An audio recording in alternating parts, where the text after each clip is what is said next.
ಮೇಷರಾಶಿಯವರೇ ನಮಸ್ಕಾರ. ನಿಮ್ಮ bank account ಖಾಲಿಯಾಗಿದ್ದರೆ ಮಾತ್ರ ಈ ವಿಡಿಯೋ ನೋಡಿ. ಯಾಕಂದ್ರೆ ನಾಳೆಯಿಂದ ನಿಮ್ಮ ಲಕ್ ಬದಲಾಗುವ ಧನಯೋಗ ಶುರುವಾಗ್ತಿದೆ. ಹಲವರು ಇದನ್ನು ನಂಬಲ್ಲ. ಆದ್ರೆ ಒಂದು ಸಣ್ಣ ತಪ್ಪು ಮಾಡಿದ್ರೂ ಲಕ್ಷ್ಮೀದೇವಿ ಬಂದ ದಾರಿಯಲ್ಲೇ ವಾಪಸ್ ಹೋಗ್ತಾಳೆ. ಅದಕ್ಕೆ ಬೇಸರ ಪಡದೆ ವಿಷಯ ಪೂರ್ತಿಯಾಗಿ ಕೇಳಿ. ದಿನ ಯೂಟ್ಯೂಬ್ನಲ್ಲಿ ಎಷ್ಟೋ ವಿಡಿಯೋ ಸ್ಕ್ರೋಲ್ ಮಾಡ್ತೀವಿ. ಆದ್ರೆ ನೀವಿಲ್ಲಿ ಯಾಕೆ ನಿಂತ್ರಿ? ನಿಮ್ಮ ಮನಸ್ಸಿನ ಮೂಲೆಯಲ್ಲಿ ಇಷ್ಟು ದಿನ ಪಟ್ಟ ಕಷ್ಟಕ್ಕೆ ಒಂದು ದಾರಿ ಸಿಗಲ್ವಾ ಅನ್ನೋ ಆಸೆ ಇದೆ. ಅದೇ ಆಸೆ ನಿಮ್ಮನ್ನ ಇಲ್ಲಿಗೆ ಕರೆತಂದಿದೆ. ಇದು ಆಕಸ್ಮಿಕ ಅಲ್ಲ. ನಾವಿರೋ ಗೊಂದಲದಲ್ಲಿ ದೇವರು ನೇರವಾಗಿ ಬರಲ್ಲ. ಹೀಗೆ ಯಾರೋ ಒಬ್ರು ಅಥವಾ ಒಂದು ವಿಡಿಯೋ ಮೂಲಕ ದಾರಿ ತೋರಿಸ್ತಾನೆ. ನಿಮ್ಮ ವಿಷಯದಲ್ಲೂ ಈಗ ಅದೇ ಆಗ್ತಿದೆ. ನಿಮ್ಮಲ್ಲಿ ತುಂಬಾ ಜನ ಹೇಳ್ತಿರೋ ಒಂದೇ ನೋವು, ಎಷ್ಟೇ ಕಷ್ಟಪಟ್ಟು ದುಡಿದ್ರೂ ಕೈಯಲ್ಲಿ ₹1 ಉಳಿತಾ ಇಲ್ಲ. ತಿಂಗಳ ಕೊನೆಗೆ ಅಕೌಂಟ್ ಝೀರೋ. ಹಣ ಎಲ್ಲಿ ಹೋಗ್ತಿದೆ ಅನ್ನೋ ಲೆಕ್ಕ ಸಿಕ್ತಿಲ್ಲ. ಸಾಲ ತೀರಿಸಲು ಇನ್ನೊಂದು ಸಾಲ. EMI ಕಟ್ಟೋದ್ರಲ್ಲೇ ಲೈಫ್ ಮುಗಿತಿದೆ. ಒಂದು ಕಷ್ಟ ತೀರುವಷ್ಟರಲ್ಲಿ ಮತ್ತೊಂದು ಖರ್ಚು ರೆಡಿ ಇರುತ್ತೆ. ದಿನವಿಡೀ ಕಷ್ಟಪಟ್ಟು ದುಡಿದ್ರೂ ನೆಮ್ಮದಿಯಿಂದ 2 ತುತ್ತು ಊಟ ಮಾಡೋಕೆ ಆಗ್ತಿಲ್ಲ. ಹೌದಲ್ಲವೇ? ನಿಮ್ಮ ಟೆನ್ಷನ್ ನನಗೆ ಅರ್ಥ ಆಗುತ್ತೆ. ಕಳೆದ ಕೆಲವು ದಿನಗಳಿಂದ ನಿಮ್ಮ ರಾಶಿಗೆ ಗ್ರಹಗತಿಗಳು ಸರಿ ಇಲ್ಲದಿದ್ದಕ್ಕೆ ಸಮಯ ತೀರಾ ಕೆಟ್ಟದಾಗಿತ್ತು. ಕೈ ಹಾಕಿದ ಕೆಲಸವೆಲ್ಲ ಅರ್ಧಕ್ಕೆ ನಿಂತಿವೆ. ನನ್ನ ಲೈಫ್ ಯಾಕೆ ಹೀಗಿದೆ ಅಂತ ನೀವು ಒಂಟಿಯಾಗಿ ಅತ್ತ ರಾತ್ರಿಗಳು ಎಷ್ಟೋ ಇವೆ. ಮುಂದೆ ಹೋಗುವ ಮುನ್ನ ನಮ್ಮ ಚಾನೆಲ್ನ ಸಬ್ಸ್ಕ್ರೈಬ್ ಮಾಡ್ಕೊಳ್ಳಿ. ಈ ಮಾತುಗಳು ನಿಮ್ಮ ಜೀವನಕ್ಕೆ ಕನೆಕ್ಟ್ ಆದ್ರೆ ಒಂದು ಲೈಕ್ ಮಾಡಿ ಸಪೋರ್ಟ್ ಮಾಡಿ. ನೋಡಿ, ಲೈಫ್ ಯಾವಾಗ್ಲೂ ಒಂದೇ ತರ ಇರಲ್ಲ. ಎಲ್ಲ ಮುಗೀತು, ಸಾಲದ ಸುಳಿಯಿಂದ ಹೊರಬರಲು ಸಾಧ್ಯವೇ ಇಲ್ಲ ಅನ್ಕೊಂಡಾಗ ಒಬ್ರಿಗೆ ಇದ್ದಕ್ಕಿದ್ದಂತೆ ಒಂದು ಸಣ್ಣ ಅವಕಾಶ ಸಿಗುತ್ತೆ. ಅದೇ ಮುಂದೆ ದೊಡ್ಡ ಸಕ್ಸಸ್ ಆಗೋದು. ಆದ್ರೆ ಬದಲಾವಣೆಗೂ ಮುನ್ನ ಕೆಲವು ಸಂಕೇತಗಳು ಸಿಗುತ್ತವೆ. ವಿಡಿಯೋ ಕೊನೆಯಲ್ಲಿ ಒಂದು ರಹಸ್ಯ ಸಂಕೇತ ಹೇಳ್ತೀನಿ, ಮಿಸ್ ಮಾಡಬೇಡಿ. ಕಳೆದ 48 ಗಂಟೆಯಲ್ಲಿ ಅದು ಯಾರಿಗೆ ಕಂಡಿದೆಯೋ ಅವರಿಗೆ ಈ ಧನಯೋಗ ಇನ್ನೂ ಪವರ್ಫುಲ್ ಆಗಿ ವರ್ಕ್ ಆಗುತ್ತೆ. ಇಷ್ಟು ದಿನ ನೀವು ಕಷ್ಟಪಟ್ಟಿದ್ದಕ್ಕೆ ಬೆಲೆ ಸಿಕ್ಕಿಲ್ಲ. ನೀವು ಪ್ರಾಣ ಕೊಟ್ಟು ಕೆಲಸ ಮಾಡಿದ್ರೆ ಕ್ರೆಡಿಟ್ ಬೇರೆಯವರು ತಗೊಂಡ್ರು. ನೀವು ಕಷ್ಟಪಟ್ಟು ಮಾಡಿದ ಪ್ರಾಜೆಕ್ಟ್ಗೆ ಆಫೀಸ್ನಲ್ಲಿ ಬೇರೆಯವರಿಗೆ ಹೆಸರು ಬಂತು. ನಿಮ್ಮ ಪ್ರಾಮಾಣಿಕತೆಯನ್ನು ಜನ ಅಸಹಾಯಕತೆ ಅನ್ಕೊಂಡು ಬೆನ್ನ ಹಿಂದೆ ಆಡಿಕೊಂಡ್ರು. ಎಲ್ಲಕ್ಕಿಂತ ದೊಡ್ಡ ನೋವೇನಂದ್ರೆ, ನೀವು ನಂಬಿ ಗಡಿ ಮೀರಿ ಹೆಲ್ಪ್ ಮಾಡಿದ ಸ್ನೇಹಿತರು, ರಕ್ತ ಸಂಬಂಧಿಗಳೇ ಕೊನೆಗೆ ನಿಮಗೆ ಕೈಕೊಟ್ರು. ಅವರಿಗೆ ಕಷ್ಟ ಬಂದಾಗ ಮಕ್ಕಳಿಗಾಗಿ ಇಟ್ಟಿದ್ದ ಹಣವನ್ನು ಕೂಡ ತಂದುಕೊಟ್ಟಿದ್ರಿ ನೀವು. ಆದ್ರೆ ನಿಮಗೆ ಕಷ್ಟ ಬಂದು ₹10 ಸಾಲ ಕೇಳಿದಾಗ ಅದೇ ಜನ ಮುಖ ತಿರುಗಿಸಿದ್ರು, ಫೋನ್ ಎತ್ತಲಿಲ್ಲ, ನಿಮ್ಮ ಮೇಲೆಯೇ ಇಲ್ಲದ ಸಲ್ಲದ ಆರೋಪ ಹೊರಿಸಿದ್ರು. ನೀವು ಚೆನ್ನಾಗಿರೋದನ್ನ ನೋಡಿ ಹೊಟ್ಟೆ ಕಿಚ್ಚುಪಟ್ಟು ನಿಮ್ಮನ್ನ ತುಳಿಯೋಕೆ ಪ್ಲಾನ್ ಮಾಡಿದ್ರು.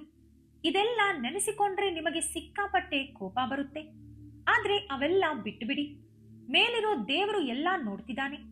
ಯಾರ ಅಕೌಂಟ್ ಯಾವಾಗ ಸೆಟಲ್ ಮಾಡಬೇಕು ಅಂತ ಅವನಿಗೆ ಗೊತ್ತು. ಕಾಲ ಯಾರನ್ನೂ ಬಿಡಲ್ಲ. ನಿಮಗೆ ನ್ಯಾಯ ಸಿಕ್ಕೇ ಸಿಗುತ್ತೆ. ನಿಮ್ಮನ್ನು ಅಳಿಸಿದವರು ನಿಮ್ಮೆದುರೇ ತಲೆ ತಗ್ಗಿಸೋ ದಿನ ಹತ್ತಿರದಲ್ಲಿದೆ. ಈಗ ನಿಮ್ಮ ಗ್ರಹಗತಿಗಳು ಬದಲಾಗಿವೆ. ಟೈಮ್ ಕೈ ಹಿಡಿಯುತ್ತಿದೆ. ನಿಂತು ಹೋಗಿದ್ದ ಕೆಲಸಗಳೆಲ್ಲ ಇನ್ಮೇಲೆ ಸ್ಪೀಡ್ ತಗೋತವೆ. ಇಂಟರ್ವ್ಯೂ ರಿಸಲ್ಟ್ ಇರಬಹುದು, ಜಾಮೀನು ಬಿಸ್ನೆಸ್ ಇರಬಹುದು, ಅಥವಾ ಹೊಸ ಕಾಂಟ್ರಾಕ್ಟ್ ಇರಬಹುದು. ಬಹಳ ದಿನಗಳಿಂದ ನೀವು ಕಾಯ್ತಿರೋ ಆ ಒಂದು ಗುಡ್ ನ್ಯೂಸ್, ಫೋನ್ ಕಾಲ್ ಈಗ ಬರಲಿದೆ. ನೀವು ಕಾಯ್ತಿರೋ ಆ ಒಂದು ಕಾಲ್ ನಿಮಗೆ ಬರೋ ಚಾನ್ಸಸ್ ಈಗ ತುಂಬಾ ಹೆಚ್ಚಾಗಿದೆ.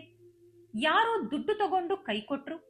ಇನ್ಮೇಲೆ ಆ ದುಡ್ಡು ಬರಲ್ಲ ಅಂತ ನೀವೇನು ಆಸೆ ಬಿಟ್ಟಿದ್ರೋ ಆ ಹಣ ಕೂಡ ಯಾವುದಾದ್ರೂ ಒಂದು ರೂಪದಲ್ಲಿ ನಿಮ್ಮ ಕೈ ಸೇರಲಿದೆ. ಇನ್ನು ಓದಿ ಮುಗಿಸಿ ಎಷ್ಟೋ ಇಂಟರ್ವ್ಯೂಗಳಿಗೆ ಅಲೆದರೂ ರಿಜೆಕ್ಟ್ ಆಗಿ ಮನೆಯವರ ಮುಖ ನೋಡೋಕೆ ಆಗದೆ ಬೇಸರದಲ್ಲಿದ್ದ ನಿರುದ್ಯೋಗಿಗಳಿಗೆ ಅವರ ಕಷ್ಟಕ್ಕೆ ತಕ್ಕಂತೆ ಒಂದು ಒಳ್ಳೆ ಕಂಪನಿಯಲ್ಲಿ ಸೆಟಲ್ ಆಗೋ ಅವಕಾಶ ಸಿಗಲಿದೆ. ಬಿಸಿನೆಸ್ ಮಾಡ್ತಿರೋರಿಗಂತೂ ಹೊಸದಾಗಿ ದೊಡ್ಡ ಕಾಂಟ್ಯಾಕ್ಟ್ಗಳು ಸಿಗಲಿವೆ. ಆ ಪರಿಚಯಗಳಿಂದ ನಿಮ್ಮ ಬಿಸ್ನೆಸ್ ರೇಂಜ್ ಚೇಂಜ್ ಆಗ್ಬಿಡುತ್ತೆ. ಆದ್ರೆ ಇಲ್ಲೇ ನೀವೊಂದು ವಿಷಯ ತುಂಬಾ ಜಾಗ್ರತೆಯಾಗಿ ನೆನಪಿಟ್ಟುಕೊಳ್ಳಬೇಕು. ನಾನು ವಿಡಿಯೋ ಸ್ಟಾರ್ಟಿಂಗ್ ನಲ್ಲೇ ಹೇಳಿದ್ನಲ್ಲ, ಒಂದು ಸಣ್ಣ ತಪ್ಪು ಮಾಡಿದ್ರೂ ಲಕ್ಷ್ಮೀದೇವಿ ವಾಪಸ್ ಹೋಗ್ತಾಳೆ ಅಂತ. ಆ ತಪ್ಪು ಬೇರೇನೂ ಅಲ್ಲ, ಸಿಕ್ಕ ಅವಕಾಶವನ್ನು ಕೈ ಚೆಲ್ಲೋದು. ಅದೃಷ್ಟ ಅಂದ್ರೆ ದೇವರು ಖುದ್ದಾಗಿ ಬಂದು ನಿಮ್ಮ ಕೈಗೆ ₹1,00,000 ಹಣ ಕೊಡಲ್ಲ. ಒಂದು ಅವಕಾಶದ ರೂಪದಲ್ಲೇ ಬರ್ತಾನೆ. ಆ ಬಂದ ಅವಕಾಶವನ್ನು ನಾವು ಎಷ್ಟು ಬೇಗ ಬಳಸಿಕೊಳ್ತೀವಿ ಅನ್ನೋದು ಮುಖ್ಯ. ತುಂಬಾ ಜನ ಮಾಡೋ ದೊಡ್ಡ ತಪ್ಪೇನಂದ್ರೆ, ಯಾವುದಾದ್ರೂ ಒಂದು ಅವಕಾಶ ಬಂದಾಗ ಇದು ತುಂಬಾ ಸಣ್ಣದು, ಇದರಿಂದ ನನಗೇನು ಸಿಗುತ್ತೆ, ನನ್ನ ರೇಂಜ್ಗೆ ಇದು ಸೆಟ್ ಆಗಲ್ಲ, ಅಂತ ಲೈಟ್ ಆಗಿ ತಗೋತಾರೆ. ತೀರಾ ಅದು ಬೇರೆಯವರ ಕೈಗೆ ಹೋಗಿ ಅವರು ದೊಡ್ಡದಾಗಿ ಸಕ್ಸಸ್ ಆದ್ಮೇಲೆ, ಅಯ್ಯೋ ಅವತ್ತು ಆ ಕೆಲಸ ನಾನು ಮಾಡ್ಬೇಕಿತ್ತಲ್ಲ, ಇವತ್ತು ನಾನು ಕೂಡ ಹೀಗೆ ಕಾರ್ನಲ್ಲಿ ತಿರುಗಾಡ್ತಿದ್ದೆ ಅಂತ ಲೈಫ್ ಲಾಂಗ್ ಫೀಲ್ ಆಗ್ತಾರೆ. ನಿಮ್ಮ ವಿಷಯದಲ್ಲಿ ಈಗ ಆ ತರ ಆಗ್ಬಾರ್ದು. ಕಣ್ಣು ತೆರೆದು ಇಟ್ಕೊಳ್ಳಿ. ಪ್ರತಿಯೊಂದು ಸಣ್ಣ ಅವಕಾಶವನ್ನು ಬಳಸಿಕೊಳ್ಳೋಕೆ ಗಟ್ಟಿಯಾಗಿ ಟ್ರೈ ಮಾಡಿ. ಯಾವುದನ್ನು ಕಮ್ಮಿ ಅಂದಾಜು ಮಾಡಬೇಡಿ, ನಿರ್ಲಕ್ಷ್ಯ ಮಾಡಬೇಡಿ. ನೆನಪಿರಲಿ, ಒಂದು ಸಣ್ಣ ಬೀಜವೇ ನಾಳೆ ದೊಡ್ಡ ಆಲದ ಮರ ಆಗೋದು.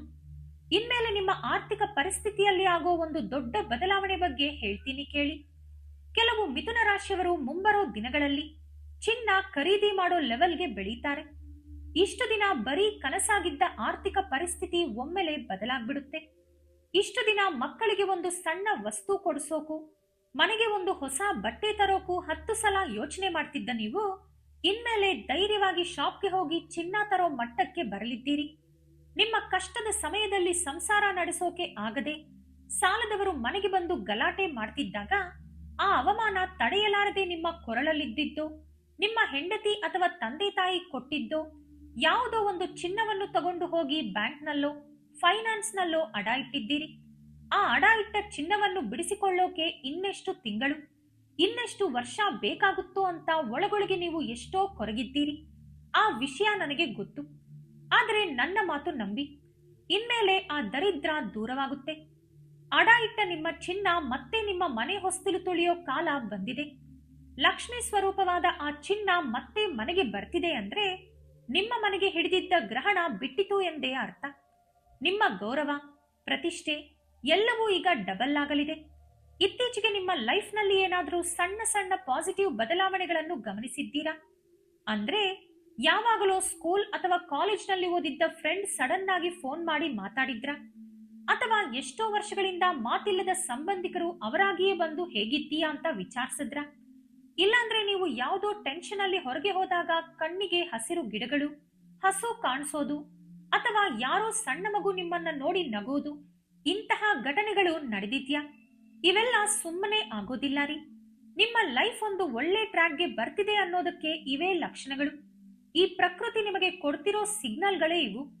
ಅರ್ಥ ಮಾಡ್ಕೊಳ್ಳಿ. ನಿಮ್ಮ ಸುತ್ತಮುತ್ತಲಿನ ವಾತಾವರಣ ನಿಮಗೆ ಪೂರಕವಾಗಿ ಬದಲಾಗ್ತಿದೆ ಅಂತ ತಿಳ್ಕೊಳ್ಳಿ. ಇನ್ನೊಂದು ನಿಜವಾದ ವಿಷಯ ಹೇಳ್ತೀನಿ ಕೇಳಿ. ಹಣ ಸುಮ್ಮನೆ ಬರಲ್ಲ. ದೇವರಿಗೆ ಕೈ ಮುಗಿದು ಕೂತ್ರೆ ಮೇಲಿಂದ ಉದುರಲ್ಲ. ನಾವು ಎಷ್ಟು ಕಷ್ಟ ಪಡ್ತೀವೋ ಅಷ್ಟು ದುಡ್ಡು ಬರುತ್ತೆ. ಆದ್ರೆ ಕೆಲವು ಸಲ ಎಷ್ಟೇ ಕಷ್ಟಪಟ್ರೂ ಕೆಲಸ ವರ್ಕೌಟ್ ಆಗಲ್ಲ. ಯಾಕಂದ್ರೆ ಕಷ್ಟದ ಜೊತೆಗೆ ಸ್ವಲ್ಪ ಲಕ್ ಅಂದ್ರೆ ಅದೃಷ್ಟನೂ ಇರಬೇಕು. ಆ ಎರಡು ಸೇರಿದಾಗ ಮಾತ್ರ ನಾವು ಊಹಿಸಿದ್ದಕ್ಕಿಂತ ದೊಡ್ಡ ಸಕ್ಸಸ್ ಸಿಗುತ್ತೆ. ನೀವು ನೋಡಿರ್ಬೋದು, ಒಂದೇ ಊರಲ್ಲಿ ಒಂದೇ ಬಿಸ್ನೆಸ್ ಅನ್ನ 10 ಜನ ಮಾಡ್ತಿರ್ತಾರೆ. ಆದ್ರೆ ಅದರಲ್ಲಿ ಒಬ್ರು ಅಥವಾ ಇಬ್ರು ಮಾತ್ರ ಟಾಪ್ ನಲ್ಲಿ ಇರ್ತಾರೆ. ಅವರು ದೊಡ್ಡ ದೊಡ್ಡ ಬಿಲ್ಡಿಂಗ್ ಗಳನ್ನೇ ಕಟ್ಟಿಬಿಡ್ತಾರೆ. ಯಾಕಂದ್ರೆ ಅವರ ಟೈಮ್ ಅವರಿಗೆ ಸಪೋರ್ಟ್ ಮಾಡ್ತಿರುತ್ತೆ, ಜೊತೆಗೆ ದೈವಾನುಗ್ರಹ ಇರುತ್ತೆ. ಸದ್ಯಕ್ಕೆ ನಿಮ್ಮ ಲೈಫ್ ನಲ್ಲೂ ಅಂತಹ ಸಪೋರ್ಟ್ ಮಾಡೋ ಟೈಮ್ ಶುರುವಾಗಿದೆ. ನೀವೀಗ ಮಾಡೋ ಒಂದು ಸಣ್ಣ ಪ್ರಯತ್ನಕ್ಕೂ ಒಳ್ಳೆ ರಿಸಲ್ಟ್ ಸಿಗುತ್ತೆ. ಈ ಹಿಂದೆ ನೀವೇ ನೋಡಿರಬಹುದು, ಒಂದು ಕೆಲಸಕ್ಕಾಗಿ 10 ಸಲ ಆಫೀಸ್ ಸುತ್ತಿದ್ರೂ ಆಗ್ತಿರ್ಲಿಲ್ಲ. ಫೈಲ್ ಅಲ್ಲೇ ಧೂಳು ಹಿಡಿತಿತ್ತು. ಆದ್ರೆ ಇನ್ನೊಂದು ಟೈಮ್ನಲ್ಲಿ ನಾವು ಯಾವುದೇ ದೊಡ್ಡ ಪ್ರಯತ್ನ ಮಾಡದಿದ್ರು, ಯಾರ ಕಾಲಿಗೂ ಬೀಳದಿದ್ರು, ಸುಮ್ಮನೆ ಹಾಗೆ ಕೇಳಿದ ತಕ್ಷಣ ಕೆಲಸ ಆಗ್ಬಿಡುತ್ತೆ. ಯಾಕಂದ್ರೆ ಅವಾಗ ಟೈಮ್ ನಮಗೆ ಫೇವರ್ ಆಗಿರುತ್ತೆ. ಈಗ ನಿಮಗೂ ಅಂತಹದ್ದೇ ಒಳ್ಳೆ ಟೈಮ್ ನಡೀತಿದೆ. ನಿಮ್ಮ ದಾರಿಯಲ್ಲಿದ್ದ ಅಡೆತಡೆಗಳೆಲ್ಲ ತಾವಾಗಿಯೇ ಕ್ಲಿಯರ್ ಆಗ್ತಿವೆ. ನೀವು ಕಾನ್ಫಿಡೆಂಟ್ ಆಗಿ ಒಂದು ಹೆಜ್ಜೆ ಮುಂದೆ ಇಡಿ ಅಷ್ಟೇ. ಭಯ ಪಟ್ಟು ಹಿಂದೆ ಸರಿಬೇಡಿ. ಆದ್ರೆ ಇಲ್ಲೊಂದು ಮುಖ್ಯವಾದ ಎಚ್ಚರಿಕೆ. ಈ ಸಮಯದಲ್ಲಿ ನಿಮ್ಮ ಆರ್ಥಿಕ ವಿಷಯಗಳನ್ನಾಗಲಿ ನಿಮ್ಮ ಮುಂದಿನ ಪ್ಲಾನ್ಗಳನ್ನಾಗಲಿ ಯಾರಿಗೂ ಹೇಳೋಕೆ ಹೋಗ್ಬೇಡಿ. ಯಾಕಂದ್ರೆ ನಿಮ್ಮ ಅದೃಷ್ಟ ನೋಡಿ ಹೊಟ್ಟೆ ಕಿಚ್ಚು ಪಡೋರು ನಿಮ್ಮ ಸುತ್ತಮುತ್ತಲೇ ಇರ್ತಾರೆ. ಜನ ತುಂಬಾ ವಿಚಿತ್ರಾರಿ. ನಾವು ಕಷ್ಟದಲ್ಲಿದ್ದಾಗ ಅಯ್ಯೋ ಪಾಪ ಅಂತಾರಲ್ಲ, ಅದನ್ನ ಮೇಲಷ್ಟೇ ಹೇಳ್ತಾರೆ. ಆದ್ರೆ ಒಳಗೊಳಗೆ ಖುಷಿ ಪಡ್ತಿರ್ತಾರೆ. ಅದೇ ನಾವು ಸ್ವಲ್ಪ ಚೇತರಿಸಿಕೊಳ್ತಿದ್ದೀವಿ, ಸಾಲ ತೀರಿಸ್ತಿದ್ದೀವಿ, ಹೊಸ ಬಟ್ಟೆ ಹಾಕ್ತಿದ್ದೀವಿ ಅಂತ ಗೊತ್ತಾದ್ರೆ ಸಾಕು, ಅವರ ಕಣ್ಣು ಕೆಂಪಾಗುತ್ತೆ. ಆ ನರದೃಷ್ಟಿ ಇದೆಯಲ್ಲ, ಅದು ತುಂಬಾನೇ ಡೇಂಜರ್. ಅದಕ್ಕೆ ನೀವು ಏನೇ ಕೆಲಸ ಮಾಡಿದ್ರೂ ಸೈಲೆಂಟ್ ಆಗಿ ಮಾಡ್ಕೊಳ್ಳಿ. ನನಗೆ ದೊಡ್ಡ ಪ್ರಾಜೆಕ್ಟ್ ಸಿಗ್ತಿದೆ, ಇಷ್ಟು ದುಡ್ಡು ಬರ್ತಿದೆ, ನಾನು ಕಾರ್ ತಗೋತಾ ಇದ್ದೀನಿ, ಮನೆ ಕಟ್ತಾ ಇದ್ದೀನಿ ಅಂತ ಊರಿಡಿ ಡಂಗೂರ ಸಾರೋಕೆ ಹೋಗ್ಬೇಡಿ. ನಿಮ್ಮ ಸಕ್ಸಸ್ ಕಣ್ಣಿಗೆ ಕಾಣೋವರೆಗೂ ಯಾರ ಹತ್ರನೂ ಏನು ಹೇಳ್ಬೇಡಿ. ಬರೀ ನಿಮ್ಮ ಮನೆಯವರಿಗೆ ಮಾತ್ರ ಗೊತ್ತಿರಲಿ. ಹಣದ ವಿಷಯದಲ್ಲಿ ನೀವು ಎಷ್ಟು ಸೈಲೆಂಟ್ ಆಗಿ ಇರ್ತೀರೋ, ಲಕ್ಷ್ಮೀ ದೇವಿ ಅಷ್ಟೇ ಸ್ಥಿರವಾಗಿ ನಿಮ್ಮ ಮನೆಯಲ್ಲಿ ಇರ್ತಾಳೆ. ಸುಮ್ಮನೆ 10 ಜನಕ್ಕೆ ಹೇಳಿದ್ರೆ ಆ ದೃಷ್ಟಿ ತಗುಲಿ ಬರೋ ಹಣನೂ ಕೈ ತಪ್ಪಿ ಹೋಗ್ಬೋದು. ಇದನ್ನ ಸೀರಿಯಸ್ ಆಗಿ ನೆನಪಿಟ್ಕೊಳ್ಳಿ. ಹಾಗೆ ಇನ್ನೊಂದು ಸಣ್ಣ ಸಲಹೆ, ಇದನ್ನು ಕೂಡ ಗಂಭೀರವಾಗಿ ತಗೊಳ್ಳಿ. ಯಾರಾದ್ರೂ ನಿಮಗೆ ಒಂದು ಒಳ್ಳೆ ಐಡಿಯಾ ಹೇಳಿದ್ರೆ ತಕ್ಷಣ ನಿನಗೇನ್ ಗೊತ್ತು, ನನ್ನ ಸಂಗತಿ ನನಗೆ ಗೊತ್ತು ಅಂತ ಅಹಂಕಾರದಿಂದ ತಳ್ಳಿ ಹಾಕ್ಬೇಡಿ. ಅವರು ಏನ್ ಹೇಳ್ತಿದ್ದಾರೆ ಅಂತ ಸ್ವಲ್ಪ ತಾಳ್ಮೆಯಿಂದ ಕೇಳಿ. ನಿಮಗೆ ಯಾರಾದ್ರೂ ಹೊಸ ಬಿಸ್ನೆಸ್ ಆಫರ್ ಕೊಟ್ರೆ, ಹೊಸ ಜಾಬ್ ಸಿಕ್ಕ್ರೆ, ಅಥವಾ ಬೇರೆ ಊರಿಗೆ ಹೋಗಿ ಕೆಲಸ ಮಾಡೋ ಪರಿಸ್ಥಿತಿ ಬಂದ್ರೆ ತಕ್ಷಣ ಬೇಡ ಅನ್ಬೇಡಿ. ಒಮ್ಮೆ ಯೋಚನೆ ಮಾಡಿ. ಏನೋ ಆ ಒಂದು ಸಣ್ಣ ಐಡಿಯಾ ನಿಮ್ಮ ಲೈಫ್ ಅನ್ನೇ ಪೂರ್ತಿಯಾಗಿ ಸೆಟಲ್ ಮಾಡಬಹುದು. ನಿಮ್ಮ ಆಲೋಚನೆಗಳಿಗೆ ಸ್ವಲ್ಪ ಹರಿತಾ ಕೊಡಿ. ರಿಸ್ಕ್ ತಗೊಳ್ಳೋಕೆ ಹೆದರಿ ಅಲ್ಲೇ ನಿಂತು ಬಿಡಬೇಡಿ. ಸ್ವಲ್ಪ ಧೈರ್ಯ ಮಾಡಿ ಮುನ್ನುಗ್ಗಿ. ಒಂದು ಹೆಜ್ಜೆ ಇಟ್ರೆ ಅಲ್ವಾ ಸಮುದ್ರದ ಆಳ ಎಷ್ಟು ಅಂತ ಗೊತ್ತಾಗೋದು. ನೀವು ನಿಮ್ಮ ಲೈಫ್ನಲ್ಲಿ ಇವತ್ತಿನವರೆಗೂ ತುಂಬಾ ನೋಡಿದ್ದೀರಿ. ಎಷ್ಟೋ ಏಳು ಬೀಳುಗಳು, ನೋವುಗಳು, ಕಣ್ಣೀರು ಎಲ್ಲವನ್ನೂ ಅನುಭವಿಸಿದ್ದೀರಿ. ನಿಮ್ಮ ಸ್ವಂತಕ್ಕಿಂತ ನಿಮ್ಮವರಿಗಾಗಿ ನೀವು ಪಟ್ಟ ಕಷ್ಟನೇ ಹೆಚ್ಚು. ಮಕ್ಕಳ ವಿದ್ಯಾಭ್ಯಾಸಕ್ಕಾಗಿ, ಅವರ ಫ್ಯೂಚರ್ಗಾಗಿ ನಿಮ್ಮ ಆಸೆ ಆಕಾಂಕ್ಷೆಗಳನ್ನೆಲ್ಲ ಒಂದು ಕಡೆ ಬದಿಗಿಟ್ಟಿದ್ದೀರಿ. ಮನೆಯಲ್ಲಿ ಎಲ್ಲರಿಗೂ ಎಲ್ಲವನ್ನೂ ಕೊಡಿಸಿ, ಹಬ್ಬ ಬಂದ್ರೆ ಅವರೆಲ್ಲರಿಗೂ ಹೊಸ ಬಟ್ಟೆ ತಂದುಕೊಟ್ಟು, ನೀವು ಮಾತ್ರ ಹಳೆ ಬಟ್ಟೆಯಲ್ಲಿ, ಹರಿದ ಬಟ್ಟೆಯಲ್ಲೇ ಅಡ್ಜಸ್ಟ್ ಮಾಡಿಕೊಂಡ ದಿನಗಳು ಎಷ್ಟೋ ಇವೆ. ಒಂದು ಹೊತ್ತು ಉಪವಾಸವಿದ್ದು ಮಕ್ಕಳಿಗೆ ಹೊಟ್ಟೆ ತುಂಬಾ ಉಣಿಸಿದ ದಿನಗಳೂ ಇವೆ. ನಿಮ್ಮ ಸ್ವಂತ ಸಂತೋಷಕ್ಕಿಂತ ನಿಮ್ಮ ಫ್ಯಾಮಿಲಿ ಖುಷಿನೇ ನಿಮಗೆ ಯಾವಾಗ್ಲೂ ದೊಡ್ಡದಾಗಿತ್ತು. ಆದ್ರೆ ಒಂದು ಸಲ ನೆಮ್ಮದಿಯಾಗಿ ಎದೆಯ ಮೇಲೆ ಕೈ ಇಟ್ಟುಕೊಂಡು ಯೋಚನೆ ಮಾಡಿ ನೋಡಿ. ನಿಮ್ಮ ಬಗ್ಗೆ ನೀವು ಯಾವತ್ತಾದ್ರೂ ಕೇರ್ ತಗೊಂಡಿದ್ದೀರಾ? ಯಾವತ್ತಾದ್ರೂ ನಿಮಗಾಗಿ ಬದುಕಿದ್ದೀರಾ? ನಿಮ್ಮ ಹೆಲ್ತ್ ಬಗ್ಗೆ, ನಿಮ್ಮ ಪ್ರಶಾಂತತೆ ಬಗ್ಗೆ ಯಾವಾಗಾದ್ರೂ ಯೋಚನೆ ಮಾಡಿದ್ದೀರಾ? ಇಲ್ಲ ಅಲ್ವಾ? ನಿಮ್ಮ ದೇಹ ಸಹಕರಿಸದಿದ್ದರೂ, ಜ್ವರ ಬಂದಿದ್ದರೂ ಹಾಗೆ ಹೋಗಿ ಕಷ್ಟಪಟ್ಟಿದ್ದೀರಿ. ಆದರೆ ಈಗ ಟೈಮ್ ಬದಲಾಗಿದೆ. ಎಲ್ಲರನ್ನೂ ಚೆನ್ನಾಗಿ ನೋಡ್ಕೊಂಡ, ಎಲ್ಲರನ್ನೂ ನಿಸ್ವಾರ್ಥವಾಗಿ ಪ್ರೀತಿಸಿದ ನಿಮಗೆ ದೇವರು ಕೂಡ ಒಂದು ಒಳ್ಳೆ ಲೈಫ್ ಕೊಡ್ಬೇಕಲ್ವಾ? ನೀವು ಮಾಡಿದ ಆ ಪುಣ್ಯದ ಕೆಲಸಗಳು, ನೀವು ಹಾಕಿದ ಅನ್ನವೇ ಈಗ ನಿಮಗೆ ಶ್ರೀರಾಮ ರಕ್ಷೆಯಾಗಿ ಕಾಪಾಡಲಿವೆ. ನನಗೆ ಗೊತ್ತು, ತುಂಬಾ ಜನ ಮಿಥುನ ರಾಶಿಯವರು ಇತ್ತೀಚೆಗೆ ಸಿಕ್ಕಾಪಟ್ಟೆ ಟೆನ್ಷನ್ ಅಲ್ಲಿದ್ದೀರಿ. ರಾತ್ರಿ ಸರಿಯಾಗಿ ನಿದ್ರೆ ಬರ್ತಿಲ್ಲ. ಹಾಸಿಗೆ ಮೇಲೆ ಮಲಗಿದ ತಕ್ಷಣ ಮೈಂಡ್ ಅಲ್ಲಿ 100 ಆಲೋಚನೆಗಳು ಓಡೋಕೆ ಶುರುವಾಗ್ತವೆ.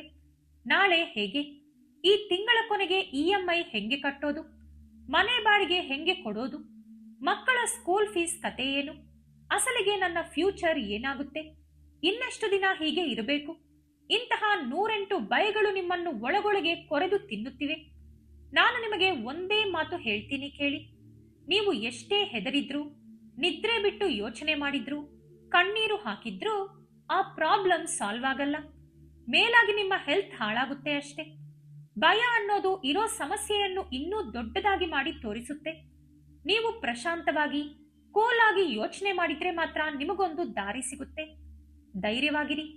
ಈ ಪ್ರಪಂಚದಲ್ಲಿ ನೀವು ಎದುರಿಸಲು ಸಾಧ್ಯವಾಗದ ಸಮಸ್ಯೆ ಅಂತ ಯಾವುದೂ ಇಲ್ಲ. ಈ ಕಷ್ಟ ಶಾಶ್ವತ ಅಲ್ವೇ ಅಲ್ಲ. ನಿಮ್ಮ ಮನೆಯಲ್ಲಿ ಯಾವಾಗ್ಲೂ ಪಾಸಿಟಿವ್ ವೈಬ್ರೇಷನ್ಸ್ ಇರಬೇಕು. ಹಣ ಬರಬೇಕು, ನೆಮ್ಮದಿ ಸಿಗಬೇಕು ಅಂದ್ರೆ ಮೊದಲು ನಿಮ್ಮ ಮೈಂಡ್ ಸೆಟ್ ಬದಲಾಗಬೇಕು. ನಮ್ಮ ಮನೆಯಲ್ಲಿ ಕಸ ತುಂಬಿದ್ರೆ ಲಕ್ಷ್ಮೀ ದೇವಿ ಬರೋದು ಕಷ್ಟ ಅಲ್ವಾ? ಹಾಗಾಗಿ ಮನೆಯನ್ನು ಕ್ಲೀನ್ ಆಗಿ ಇಟ್ಕೊಳ್ಳೋಣ. ಅದೇ ತರ ನಮ್ಮ ಮೈಂಡ್ ಅಲ್ಲಿ ನನಗೆ ಒಳ್ಳೇದು ಆಗಲ್ಲ, ನನ್ನ ಬದುಕು ಇಷ್ಟೇ, ನಾನು ಉದ್ಧಾರ ಆಗಲ್ಲ ಅನ್ನೋ ನೆಗೆಟಿವ್ ಆಲೋಚನೆಗಳು ತುಂಬಿದ್ರೆ ಎಂದಿಗೂ ಒಳ್ಳೇದಾಗಲ್ಲ. ನಾಳೆಯಿಂದ ಬೆಳಿಗ್ಗೆ ಎದ್ದ ತಕ್ಷಣ ಇವತ್ತು ಎಲ್ಲ ಒಳ್ಳೇದೇ ಆಗುತ್ತೆ, ನನ್ನ ಪ್ರಾಬ್ಲಮ್ಸ್ ಎಲ್ಲ ಕ್ಲಿಯರ್ ಆಗ್ತಿವೆ, ನಾನು ಹ್ಯಾಪಿಯಾಗಿದ್ದೀನಿ, ಸಾಲನೆಲ್ಲ ತೀರಿಸ್ತೀನಿ ಅಂತ ನಿಮ್ಮ ಮನಸ್ಸಿನಲ್ಲಿ ನೀವೇ ಅಂದ್ಕೊಳ್ಳಿ. ಕೇಳೋಕೆ ಇದು ತುಂಬಾ ಸಿಂಪಲ್ ಅನಿಸಬಹುದು, ಆದ್ರೆ ನಿಜಕ್ಕೂ ನಮ್ಮ ಆಲೋಚನೆಗಳಿಗೆ ಸಖತ್ ಪವರ್ ಇರುತ್ತೆ. ನಾವು ಏನನ್ನು ಬಲವಾಗಿ ನಂಬ್ತೀವೋ ಈ ಬ್ರಹ್ಮಾಂಡ ನಮಗೆ ಅದನ್ನೇ ಕೊಡುತ್ತೆ. ನೀವು ದಿನ ಹೀಗೆ ಪಾಸಿಟಿವ್ ಆಗಿ ಯೋಚನೆ ಮಾಡಿದ್ರೆ ಆಟೋಮೆಟಿಕ್ ಆಗಿ ನಿಮ್ಮ ಸುತ್ತಮುತ್ತಲಿನ ವಾತಾವರಣ ಕೂಡ ಪಾಸಿಟಿವ್ ಆಗಿ ಬದಲಾಗುತ್ತೆ. ನಿಮ್ಮಲ್ಲಿ ಒಂದು ಗೊತ್ತಿಲ್ಲದ ಎನರ್ಜಿ ಬರುತ್ತೆ. ಇನ್ನೊಂದು ಸಣ್ಣ ವಿಷಯ, ನಮ್ಮ ಸಮಸ್ಯೆಗಳು, ಸಾಲದ ಟೆನ್ಷನ್ ಅಲ್ಲಿ ಬಿದ್ದು ನಮ್ಮ ಸುತ್ತಮುತ್ತ ಇರೋ ವ್ಯಕ್ತಿಗಳನ್ನ ನಾವು ಸರಿಯಾಗಿ ಕೇರ್ ಮಾಡೋದು ಬಿಟ್ಟು ಬಿಟ್ಟಿದ್ದೀವಿ. ಸಮಸ್ಯೆಗಳ ಮಧ್ಯೆ ಸಿಕ್ಕಿ ಹಾಕಿಕೊಂಡು ನಮ್ಮವರ ಮೇಲೆಯೇ ನಾವು ಕಿರುಚಾಡ್ತೀವಿ. ಆದ್ರೆ ದಯವಿಟ್ಟು ಹಾಗೆ ಮಾಡಬೇಡಿ. ನಿಮ್ಮ ಅಪ್ಪ ಅಮ್ಮ, ನಿಮ್ಮ ಲೈಫ್ ಪಾರ್ಟ್ನರ್, ನಿಮ್ಮ ಮಕ್ಕಳು, ಇವರ ಸಪೋರ್ಟ್ ಇದೆಯಲ್ಲ, ಅದು ತುಂಬಾನೇ ಇಂಪಾರ್ಟೆಂಟ್. ಇವರ ಜೊತೆ ದಿನದಲ್ಲಿ ಕನಿಷ್ಠ ಒಂದು ಅರ್ಧ ಗಂಟೆಯಾದರೂ ಪ್ರಶಾಂತವಾಗಿ ಕೂತು ಮಾತಾಡಿ, ಅವರ ಕಷ್ಟ ಸುಖಗಳನ್ನ ವಿಚಾರಿಸಿ. ಫೋನ್, ಟಿವಿ ಎಲ್ಲವನ್ನೂ ಸ್ವಲ್ಪ ಪಕ್ಕಕ್ಕಿಟ್ಟು ಅವರ ಜೊತೆ ಸರಳವಾಗಿ ಕಾಲ ಕಳೆಯಿರಿ. ಅವರ ಮುಖದಲ್ಲಿ ಒಂದು ಸಣ್ಣ ನಗು ನೋಡಿದ್ರೆ ಸಾಕು, ನಿಮ್ಮ ಟೆನ್ಷನ್ಗಳೆಲ್ಲ ಅರ್ಧಕ್ಕರ್ಧ ಮಾಯವಾಗಿ ಬಿಡ್ತವೆ. ತುಂಬಾ ಜನ ಬರೀ ಹಣದ ಹಿಂದೆ ಬಿದ್ದು ಇಂತಹ ಸಣ್ಣ ಸಣ್ಣ ಸಂತೋಷಗಳನ್ನ ಮಿಸ್ ಮಾಡ್ಕೊಳ್ತಾರೆ. ತೀರಾ ಹಣ ಸಂಪಾದನೆ ಮಾಡಿದ ಮೇಲೆ ತಿರುಗಿ ನೋಡಿದ್ರೆ ಸುತ್ತಲೂ ನಮ್ಮ ಅಂದುಕೊಳ್ಳೋಕೆ ಸ್ವಂತ ಮನುಷ್ಯರೇ ಇರಲ್ಲ. ಅನಾಥರ ತರ ಒಂಟಿಯಾಗಿ ಉಳಿದು ಬಿಡ್ತಾರೆ. ಅಂತಹ ತಪ್ಪನ್ನು ನೀವು ಮಾಡಬೇಡಿ. ನಮ್ಮವರು ನಮ್ಮ ಜೊತೆಗಿದ್ದಾರೆ ಅನ್ನೋ ಧೈರ್ಯವೇ ಬೇರೆ. ಈ ಹಿಂದೆ ನೀವು ಅನುಭವಿಸಿದ ಅವಮಾನಗಳು, ನಿಮ್ಮ ಫೇಲ್ಯೂರ್ಗಳು ಅಥವಾ ಬೇರೆಯವರು ಆಡಿದ ಮಾತುಗಳು ಇವ್ಯಾವು ನಿಮ್ಮ ಫ್ಯೂಚರ್ ಅನ್ನ ಡಿಸೈಡ್ ಮಾಡಲ್ಲ. ಯಾರೋ ನಿಮ್ಮನ್ನ ನೋಡಿ ನಕ್ಕಿದ್ರು, ಇವನ್ ಯಾವುದಕ್ಕೂ ಲಾಯಕ್ಕಿಲ್ಲ ಅಂದಿದ್ರು ಅಲ್ವಾ, ಅದೇ ಜನರ ಮುಂದೆ ನೀವು ಕಾಲರ್ ಎಗರಿಸಿ ತಿರುಗಿ ನೋಡೋ ದಿನ ಖಂಡಿತ ಬಂದೇ ಬರುತ್ತೆ. ನೀವು ಬಿದ್ದ ಪ್ರತಿ ಬಾರಿಯೂ ಒಂದೊಂದು ಹೊಸ ಪಾಠ ಕಲಿತಿದ್ದೀರಿ. ಕೆಳಗೆ ಬಿದ್ದವರಿಗೆ ಅಲ್ವಾ ಪೆಟ್ಟಿನ ನೋವು ಗೊತ್ತಾಗೋದು. ಬಿದ್ದವರಿಗೆ ಗೊತ್ತು ಮತ್ತೆ ಹೇಗೆ ಎದ್ದು ಮೇಲೆ ಬರಬೇಕು ಅಂತ. ನಿಮ್ಮ ಕತೆ ಇಷ್ಟಕ್ಕೆ ಮುಗಿದಿಲ್ಲ. ಅಸಲಿ ಸಿನಿಮಾ ಇನ್ನೂ ಮುಂದಿದೆ. ನಿಮ್ಮ ಲೈಫ್ ಅನ್ನ ಅದ್ಭುತವಾಗಿ ಬದಲಾಯಿಸಿಕೊಳ್ಳೋ ಪವರ್ ನಿಮ್ಮ ಕೈಯಲ್ಲೇ ಇದೆ. ಅಂದ ಹಾಗೆ ನಾನು ಆಗಲೇ ಒಂದು ರಹಸ್ಯ ಸಂಕೇತದ ಬಗ್ಗೆ ಹೇಳಿದ್ನಲ್ಲ. ಕಳೆದ 48 ಗಂಟೆಗಳಲ್ಲಿ ನಿಮ್ಮಲ್ಲಿ ಯಾರಿಗಾದರೂ ಅಚಾನಕ್ಕಾಗಿ ಹಳೆ ನಾಣ್ಯ ಅಥವಾ ಹಣ ಸಿಕ್ಕಿದೆಯೇ? ಅಥವಾ ಯಾರಾದರೂ ನಿಮ್ಮ ಕೈಗೆ ಅರಿಶಿನ ಕುಂಕುಮ ಕೊಟ್ಟಿದ್ದಾರಾ? ಇಲ್ಲಾಂದ್ರೆ ಕಡೆ ಪಕ್ಷ ಮನಸ್ಸಿನಲ್ಲಿ ಪ್ರಶಾಂತವಾಗಿ ಹರಿಯೋ ನೀರು ಅಥವಾ ಹಸಿರು ಗದ್ದೆಗಳು ಕಂಡಿವೆಯಾ? ಇನ್ನೊಂದು ಮುಖ್ಯವಾದ ಸಂಕೇತ ಏನಂದ್ರೆ, ನಿಮ್ಮ ಮನಸ್ಸಿನಲ್ಲಿ ಇಷ್ಟು ದಿನ ಇದ್ದ ವಿಪರೀತ ಭಯ ದೂರಾಗಿ ಸಡನ್ ಆಗಿ ಏನೇ ಆಗಲಿ ನೋಡ್ಕೊಳ್ಳೋಣ ಅನ್ನೋ ಒಂದು ಮೊಂಡು ಧೈರ್ಯ, ಒಂದು ನೆಮ್ಮದಿ ಮೂಡಿದೆಯಾ? ಈ ಸಂಕೇತಗಳಲ್ಲಿ ಕೇವಲ ಒಂದು ಸಂಕೇತ ಕಳೆದ 2 ದಿನಗಳಲ್ಲಿ ನಿಮಗೆ ಕಂಡಿದ್ರೂ ಬರೆದಿಟ್ಕೊಳ್ಳಿ. ನಿಮ್ಮ ಮನೆಗೆ ಮಹಾಲಕ್ಷ್ಮಿ ಪ್ರವೇಶ ಮಾಡಿದ್ದಾಳೆ ಎಂದೇ ಅರ್ಥ. ನಿಮ್ಮ ಧನಯೋಗ ಆಲ್ರೆಡಿ ಸ್ಟಾರ್ಟ್ ಆಗಿದೆ. ಇವತ್ತಿಂದ ನೀವು ಇಡೋ ಪ್ರತಿಯೊಂದು ಹೆಜ್ಜೆಯೂ ಯಶಸ್ಸೇ. ಆದರೆ ಇವೆಲ್ಲ ನಡೀಬೇಕು ಅಂದ್ರೆ ನೀವೊಂದು ಕೆಲಸವನ್ನು ಮಾತ್ರ ಕಂಟಿನ್ಯೂ ಮಾಡ್ತಾ ಇರಬೇಕು. ಅದೇ ನಿಮ್ಮ ಕಷ್ಟ. ದಯವಿಟ್ಟು ಪ್ರಯತ್ನ ಪಡೋದನ್ನ ಮಾತ್ರ ನಿಲ್ಲಿಸಬೇಡಿ. ಗ್ರಹಗತಿ ಚೆನ್ನಾಗಿದೆ, ಧನಯೋಗ ಇದೆ, ನಾಳೆಯಿಂದ ಎಲ್ಲ ತಾನಾಗಿಯೇ ನಡೆದು ಹೋಗುತ್ತೆ ಅಂತ ಮನೆಯಲ್ಲಿ ಸೋಫಾ ಮೇಲೆ ಕೂತು ಟಿವಿ ನೋಡ್ತಾ ಇದ್ರೆ ಏನೂ ಆಗಲ್ಲ. ನಮ್ಮ ಕಡೆಯಿಂದ 100ಕ್ಕೆ 100ರಷ್ಟು ಪ್ರಯತ್ನ ಇರಲೇಬೇಕು. ನಿಮ್ಮ ಕೆಲಸ ಏನಿದೆಯೋ ಅದನ್ನ ನೀವು ಮಾಡಿ. ನಿಮ್ಮ ಬಿಸಿನೆಸ್ ನೀವು ನೋಡ್ಕೊಳ್ಳಿ. ಇಂಟರ್ವ್ಯೂಗಳಿಗೆ ಟ್ರೈ ಮಾಡ್ತಾನೆ ಇರಿ. ನಿಮ್ಮ ಜಮೀನು ಕೆಲಸ ಏನಿದೆಯೋ ಅದನ್ನ ನೋಡ್ಕೊಳ್ಳಿ. ನೀವು ಕಷ್ಟ ಪಡ್ತಾ ಇದ್ರೆ ಆ ಕಷ್ಟಕ್ಕೆ ತಕ್ಕ ಅದೃಷ್ಟವನ್ನು ದೇವರು ನಿಮಗೆ ಬೋನಸ್ ಆಗಿ ಕೊಡ್ತಾರೆ. ಪ್ರಪಂಚದಲ್ಲಿ ಒಂದು ವಿಷಯ ಗಮನಿಸಿ, ಇವತ್ತು ನಾವು ಯಾರನ್ನ ನೋಡಿ ಇನ್ಸ್ಪೈರ್ ಆಗ್ತೀವೋ ಆ ದೊಡ್ಡ ದೊಡ್ಡ ಸಾಧಕರೆಲ್ಲ ಒಂದು ಕಾಲದಲ್ಲಿ ತೀರಾ ಕೆಳಮಟ್ಟದಿಂದ ಬಂದವರು. ಅವರು ಕೂಡ ನಮ್ಮ ಹಾಗೆ ಸಾಲ ನೋಡಿದ್ದಾರೆ, ಅವಮಾನ ತಿಂದಿದ್ದಾರೆ, ಸಂಬಂಧಿಕರ ಚುಚ್ಚು ಮಾತುಗಳನ್ನು ಕೇಳಿದ್ದಾರೆ, ತಿನ್ನೋಕೆ ತಿಂಡಿ ಇಲ್ಲದ ದಿನಗಳನ್ನು ದಾಟಿ ಬಂದಿದ್ದಾರೆ. ಬಸ್ ಸ್ಟ್ಯಾಂಡ್ಗಳಲ್ಲಿ ಮಲಗಿದ ದಿನಗಳು ಇವೆ. ಆದರೆ ಅವರು ಎಲ್ಲೂ ಕೈ ಚೆಲ್ಲಿ ಕೂರಲಿಲ್ಲ, ಹಿಂದೆ ಸರಿಯಲಿಲ್ಲ, ಜನ ಏನಂದುಕೊಳ್ಳುತ್ತಾರೆ ಅಂತ ಹೆದರಲಿಲ್ಲ. ಅದಕ್ಕೆ ಇವತ್ತು ಅವರು ಆ ಲೆವೆಲ್ನಲ್ಲಿದ್ದಾರೆ. ನಾಳೆ ನಿಮ್ಮ ಬಗ್ಗೆಯೂ 10 ಜನ ಇದೇ ತರ ಹೆಮ್ಮೆಯಿಂದ ಮಾತಾಡಿಕೊಳ್ಳಬೇಕು. ನೀವು ಕೂಡ ಅದೇ ಫೈರ್ನಿಂದ ಇನ್ಮೇಲೆ ಮುನ್ನುಗ್ಗಬೇಕು. ಇವತ್ತಿಂದ ನಿಮ್ಮ ಅಕೌಂಟ್ಗೆ ಬರೋ ಪ್ರತಿಯೊಂದು ರೂಪಾಯಿಗೂ ರೆಸ್ಪೆಕ್ಟ್ ಕೊಡಿ. ಅನಗತ್ಯವಾದ ಖರ್ಚುಗಳನ್ನ ಕಂಪ್ಲೀಟ್ ಆಗಿ ಕಟ್ ಮಾಡಿ. ಅಗತ್ಯವಿಲ್ಲದಿದ್ದರೂ ಹೊಸ ಫೋನ್ ತಗೊಳ್ಳೋದು, ಬಟ್ಟೆ ತಗೊಳ್ಳೋದು, ಇಂತಹ ಆಡಂಬರದ ಖರ್ಚುಗಳನ್ನ ಮೊದಲು ಕಡಿಮೆ ಮಾಡಿ. ತಿಂಗಳಿಗೆ ಕೇವಲ 1,000 ರೂಪಾಯಿ ಆದ್ರೂ ಪರವಾಗಿಲ್ಲ. ಫಸ್ಟ್ ಅದನ್ನ ಸೇವಿಂಗ್ಸ್ ನಲ್ಲಿ ಎತ್ತಿಡಿ. ಆಮೇಲೆ ಉಳಿದ ಖರ್ಚುಗಳನ್ನ ನೋಡ್ಕೊಳ್ಳಿ. ನಾವಿವತ್ತು ಹಣವನ್ನು ಸೇವ್ ಮಾಡಿದ್ರೆ ನಾಳೆ ಕಷ್ಟದ ಸಮಯದಲ್ಲಿ ಆ ಹಣ ನಮ್ಮನ್ನು ಸೇವ್ ಮಾಡುತ್ತೆ. ನಮ್ಮ ಹವ್ಯಾಸಗಳು ಬದಲಾದರೆ ಮಾತ್ರ ನಮ್ಮ ಬ್ಯಾಂಕ್ ಬ್ಯಾಲೆನ್ಸ್ ಹೆಚ್ಚಾಗೋದು. ನೀವು ಬೆಳೀತಾ ಇರೋದನ್ನ ನೋಡಿ ತಡೆದುಕೊಳ್ಳಲು ಆಗದವರು, ಹೊಟ್ಟೆ ಕಿಚ್ಚು ಪಡೋರು ತುಂಬಾ ಜನ ಇರ್ತಾರೆ. ಅವರು ನಿಮ್ಮ ಮೇಲೆ ಸೆಟೈರ್ ಹಾಕ್ತಾರೆ, ತಾಸಾರ ಮಾಡ್ತಾರೆ. ಆದ್ರೆ ಅವರ ಮಾತುಗಳನ್ನ ಕೇಳಿ ನೀವು ಧೃತಿಗೆಡಬೇಡಿ. ಅವರ ಜೊತೆ ವಾದಕ್ಕೆ ಇಳಿಯಬೇಡಿ. ನಿಮ್ಮ ಸಕ್ಸಸ್ ಮೂಲಕವೇ ಅವರಿಗೆ ತಕ್ಕ ಉತ್ತರ ಕೊಡಬೇಕು. ನಿಮ್ಮ ಲೈಫ್ ಅನ್ನು ಬದಲಾಯಿಸೋ ಜವಾಬ್ದಾರಿ ರಸ್ತೆಯಲ್ಲಿ ಹೋಗೋರದ್ದಲ್ಲ, ಅದು ನಿಮ್ಮದೇ. ನಿಮ್ಮ ಮಕ್ಕಳ ಫ್ಯೂಚರ್ ನಿಮ್ಮ ಕೈಯಲ್ಲೇ ಇದೆ. ಅದರ ಮೇಲೆ ಮಾತ್ರ ಫೋಕಸ್ ಮಾಡಿ. ನಾನು ನಿಮಗೆ ಮತ್ತೊಮ್ಮೆ ಹೇಳ್ತಾ ಇದ್ದೀನಿ, ಇವತ್ತು ಈ ವಿಡಿಯೋ ನಿಮ್ಮ ಹತ್ತಿರ ಬಂದಿರೋದು, ನೀವು ಇದನ್ನ ಪ್ಲೇ ಮಾಡಿರೋದು ಮತ್ತು ಇಲ್ಲಿಯವರೆಗೂ ಪೂರ್ತಿಯಾಗಿ ಕೇಳಿರೋದು ಆಕಸ್ಮಿಕವಾಗಿ ನಡೆದದ್ದಲ್ಲ. ನಿಮ್ಮ ಲೈಫ್ನಲ್ಲಿ ಒಂದು ಪಾಸಿಟಿವ್ ಬದಲಾವಣೆ ಶುರುವಾಗೋಕೆ ದೇವರು ಕೊಟ್ಟಿರೋ ಒಂದು ಸಿಗ್ನಲ್ ಇದು. ಅದಕ್ಕೆ ನೀವು ಎಲ್ಲೂ ಸ್ಕಿಪ್ ಮಾಡದೆ ಇಲ್ಲಿಯವರೆಗೂ ನೋಡಿದ್ದೀರಿ. ನಿಮ್ಮ ಕೆಲಸವನ್ನು ನೀವು ಸಿನ್ಸಿಯರ್ ಆಗಿ ಮಾಡ್ಕೊಂಡು ಹೋಗಿ. ನೆಗೆಟಿವ್ ಆಲೋಚನೆಗಳನ್ನೆಲ್ಲ ಪಕ್ಕಕ್ಕೆ ಇಟ್ಟುಬಿಡಿ. ನಿಮ್ಮ ಸುತ್ತಮುತ್ತ ಯಾವಾಗಲೂ ನಗುನಗುತ್ತಾ ಹ್ಯಾಪಿಯಾಗಿರೋ ವಾತಾವರಣವನ್ನು ಕ್ರಿಯೇಟ್ ಮಾಡ್ಕೊಳ್ಳಿ. ಬೇರೆಯವರ ವಿಷಯಗಳಲ್ಲಿ ತಲೆ ಹಾಕಿ ಅನಗತ್ಯವಾದ ಟೆನ್ಷನ್ಗಳನ್ನು ತಂದುಕೊಳ್ಳಬೇಡಿ. ನಿಮಗೆ ಸಾಧ್ಯವಾದರೆ ನಿಮ್ಮ ಹತ್ತಿರ ಇದ್ದರೆ ಇಲ್ಲದವರಿಗೆ ಬಡವರಿಗೆ ಸಹಾಯ ಮಾಡಿ. ಅದು ನಿಮಗೆ ದೊಡ್ಡ ಪುಣ್ಯ ತಂದುಕೊಡುತ್ತೆ. ದಿನದಲ್ಲಿ ಕನಿಷ್ಠ ಒಂದು 5 ನಿಮಿಷವಾದರೂ ದೇವರನ್ನು ನೆನೆಸಿಕೊಂಡು ಪ್ರಶಾಂತವಾಗಿ ಕಣ್ಣು ಮುಚ್ಚಿ ಕೂತ್ಕೊಳ್ಳಿ. ಈ ವಿಡಿಯೋ ನಿಮಗೆ ಇಷ್ಟವಾಗಿದ್ರೆ ಲೈಕ್ ಮಾಡಿ, ಶೇರ್ ಮಾಡಿ. ಹಾಗೆ ನಮ್ಮ ಚಾನೆಲ್ ಅನ್ನು ಸಬ್ಸ್ಕ್ರೈಬ್ ಮಾಡಿಕೊಂಡು ಬೆಲ್ ಐಕಾನ್ ಕ್ಲಿಕ್ ಮಾಡಿ. ಧನ್ಯವಾದಗಳು.